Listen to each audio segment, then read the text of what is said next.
So hello everybody, so what in the world is malolactic fermentation and why should you even care? Well, first off, it's not fermentation at all. Fermentation is when you add yeast to wine to convert the sugar to alcohol. Malolactic fermentation, also called malo, is actually the process of adding a special bacteria that converts the malic acid in wine to lactic acid.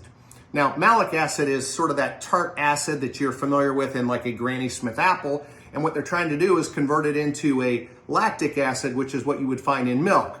The lactic acid is much softer, much more creamy. Now, almost all red wines go through malolactic fermentation, but a very small percentage of white wines do, with the exception of Chardonnay.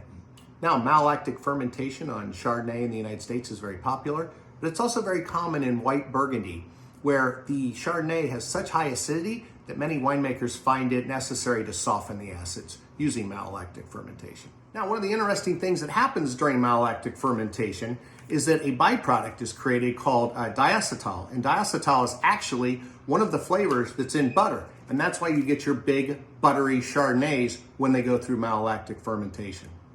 So some other very popular white wines like Sauvignon Blanc, Riesling, Pinot Grigio, even though they're high in acid, most winemakers do not put them through the process of malolactic fermentation.